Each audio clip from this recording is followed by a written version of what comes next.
Hello everyone. आज जो एक टॉपिक रह गया था अपना लॉगरिथम में, जो तीन लॉ बताए थे, फंडामेंटल लॉज ऑफ लॉगरिथम में तीन लॉज हम बता चुके थे। एक जो फोर्थ लॉ रह गया था, आज पहले हम वो पढ़ेंगे और नेक्स्ट लेक्चर में एंटी लॉग पढ़ेंगे। लॉ फोर क्या है? चेंज ऑफ बेस लॉ, यानी आधार परिवर्तन का नियम। इस नियम के अकॉर्डिंगली क्या है कि सपोज जैसे log base A M is equal to log base B M into log base A B. ठीक है, इसका बेस चेंज किस तरह से होता है? देखो, आधार परिवर्तन कि सपोज ये जो लॉग बी एम है, इसे इज इक्वल टू एक्स के बराबर ले लिया, और तो एक्स के बराबर लिया तो यहाँ से ये बी की power X is equal to M हो गया। यहाँ पर जो लॉग बेस ए बी जो है, इसे हमने y के बराबर ले लिया, तो यहाँ a की power y is equal to b हो गया। ये इक्वेशन नंबर 1 और 2 हो गया हमारे पास में। Raising the equation two the power x from equation 2, अगर हम इससे मल्टीप्लाई कर देते हैं तो a की पावर y का whole power x is equal to b की पावर x। ठीक है, यानी ये हो गया a की power xy is equal to b की पावर x। अब यहाँ पर हमारे पास में चूंकि m is equal to a की पावर xy फ्रॉम इक्वेशन 1 ये है, तो इसलिए इसको हम इस तरह से भी लिख सकते हैं कि log a base m is equal to xy, और यहाँ से हम x की वैल्यू यहाँ पर रखते हैं, तो हमारे पास में log base a m is equal to log base b m into log base a b हो जाता है। तो इस तरह से हम क्या है, आधार परिवर्तन करते हैं। इसमें दो तीन पॉइंट्स आपको याद रखने हैं। रूल 1 क्या है? a की power 1 is equal to a के बराबर है, क्योंकि log a base a is equal to 1। Rule 2 क्या है? a की पावर 0 इज इक्वल टू 1, यहाँ पर log base a 1 is equal to 0। Rule 3 क्या है? log a base b into log b base a is equal to 1 के बराबर होता है। ठीक है, ये हमने इसमें देखा था कि log x into Y into Z हमारे पास में, तो हम इसे किस तरह से लिखेंगे? log x plus log y plus log z plus so on, है ना। But log m plus n है, तो हम इसको इस तरह से नहीं लिखेंगे कि ये log m plus log n होगा, ये नहीं होगा। अगर m इंटू n होता तो ये यहाँ पर log m plus log n लिखते। ये था हमारा law 4, change of base law.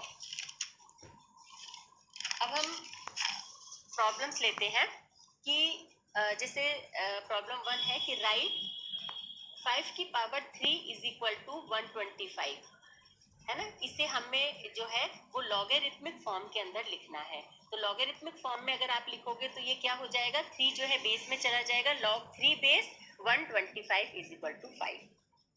ठीक है, सेकेंड प्रॉब्लम लेते हैं। 5 की पावर -2 इज इक्वल टू 1/25 को लघुगणक रूप में लिखो। तो इसका सोल्यूशन क्या होगा कि log base 5 1/25 is equal to -2। ठीक है, तो इस तरह से हम इसको log के फॉर्म में लिखते हैं। अगर हमारे पास में क्वेश्चन है log 2 base 256 is equal to 8 का घातीय रूप लिखो, यानी पावर के फॉर्म में लिखना है, तो ये क्या हो जाएगा? 2 की पावर 8 इज इक्वल टू 256। एक और हम एग्जांपल ले लेते हैं। सपोज हमारे पास में क्वेश्चन है prove that log 96 is equal to 5 log 2 plus log 3। इसका सॉल्यूशन हम निकालते हैं, सॉल्व करते हैं। Right hand side is equal to, ये लिख लिया हमने 5 log 2 प्लस log 3। ये जो 5 log 2 है, इससे ये क्या किसके बराबर हो गया? log 2 की पावर 5 प्लस log 3, ये एज सच है। अब इसे हम इस तरह से भी लिख सकते हैं, यहाँ से हमने कॉमन ले लिया log 2 की पावर 5 इंटू 3, तो log 2 की पावर 5 मतलब 32 इंटू 3, तो ये क्या हो गया? 96। तो log 96 इज इक्वल टू, यही क्वेश्चन में पूछा था, ये लेफ्ट हैंड साइड के बराबर हो गए। ठीक है, तो prove that log 96 is equal to 5 log 2 plus log 3 को हमने इस तरह से सॉल्व करा और ये हमने प्रूव कर दिया, ये इज इक्वल टू इसके बराबर है। तो इस तरह से हम जो लॉग के नियम है उनको काम में लेते हुए इस तरह से इनको सॉल्व करते हैं।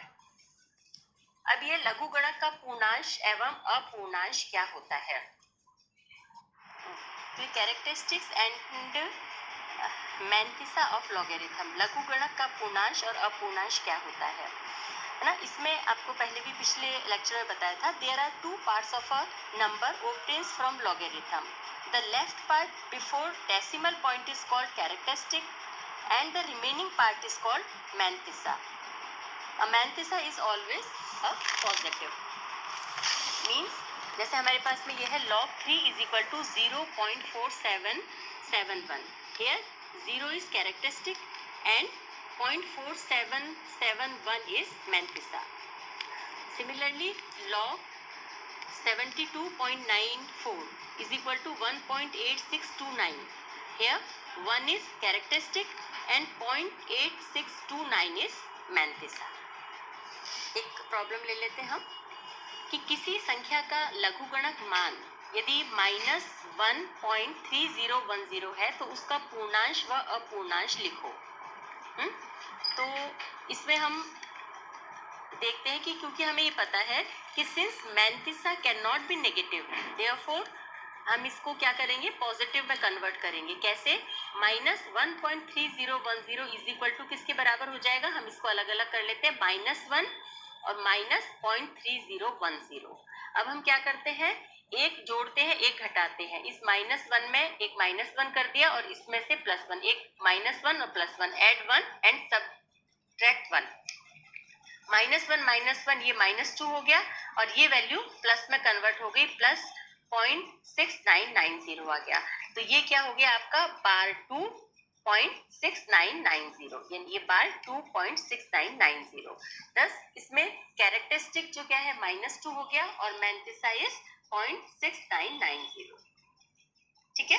अब हम देखते हैं रूल्स टू फाइंड कैरेक्टरिस्टिक्स. पूर्णांश ज्ञात करने के नियम क्या होते हैं. इसके देखिए दो नियम है. रूल 1 क्या है, फॉर द नंबर 1 और ग्रेटर देन 1. उस केस में क्या होगा, जब नंबर 1 है या 1 से ज्यादा है तो तब इसमें क्या करते हैं, subtract 1 from the total numbers of digits left to decimal point. मतलब किसी संख्या का मान 1 या 1 से अधिक हो तो दशमलव के लेफ्ट भाग में अंकों की संख्या से पूर्णांश का मान 1 कम होगा. मतलब क्या है कि सपोज हमारे पास में वैल्यू है 129.33, तो इसमें लघुगणक का पूर्णांश जो कैरेक्टरिस्टिक है वो कितना होगा, 2. यानी ये 3 है यहाँ पर ये वैल्यू, तो 1 कम हो जाएगा तो 2 होगा. जैसे log 29 विल हैव 1 कैरेक्टरिस्टिक. 29 जो है इसके अंदर क्या हो जाएगा, 1 कम, 2 वैल्यू है तो 1 कम हो जाएगा, तो 1 वैल्यू रह जाएगी, तो क्या होगा, 1 कैरेक्टरिस्टिक. ठीक है. रूल 2 क्या है कि for the numbers less than 1, अगर 1 से कम होता है तो क्या होता है, add 1 to the number of zeros present between the decimal point and the first non zero digit. Means संख्या का मान 1 से कम हो तो दशमलव के राइट साइड में दशमलव और प्रथम अंक के बीच शून्य की संख्याओं से 1 अधिक. जैसे फॉर log 0.123, इसके लिए या 0.123 है, द कैरेक्टरिस्टिक इज 0 के अंदर यहाँ पर क्या करेंगे, 0 + 1 करेंगे, 1 बढ़ा देंगे तो 1 हो गया. यानी क्या करना पड़ेगा, and it will be written as, कैसे लिखा जाएगा आपके पास में, बार 1. ठीक है. इसके लिए इस तरह से. अब नंबर जैसे अगर हमारा 0.41 है, इससे हम और इसको क्लियर करते हैं. 0.41 है तो यहाँ पर नंबर ऑफ जीरोस +1 करना पड़ेगा हमें. तो नंबर ऑफ जीरोस +1 करेंगे तो 0 + 1 कितना हो गया आपका, 1. यानी कैरेक्टरिस्टिक कितना हो गया आपका, बार 1. 0.041 है तो इसमें कितना हो गया, 1 + 1 बार 2. 0.0041 है तो कितना हो गया, 0 के नंबर 2 हो गया तो 2 + 1 तो बार 3. तो इस तरह से हम क्या करते हैं, for the number less than 1 अगर है तो हम एक इसमें ऐड कर देते हैं, 0 जो नंबर ऑफ जीरोस जो है उसके साथ में +1 कर देते हैं. तो जो पूर्णांश ज्ञात करने के हैं 2 नियम है, फॉर द नंबर ऑफ 1 और ग्रेटर देन 1, और सेकंड रूल क्या है, for the number less than 1. ये आपका कंप्लीट हो गया लॉगरिथम. लॉगरिथम क्या होता है. अब जो एंटी लॉग है वो हम नेक्स्ट लेक्चर में पढ़ेंगे. Thank you. Have a nice day.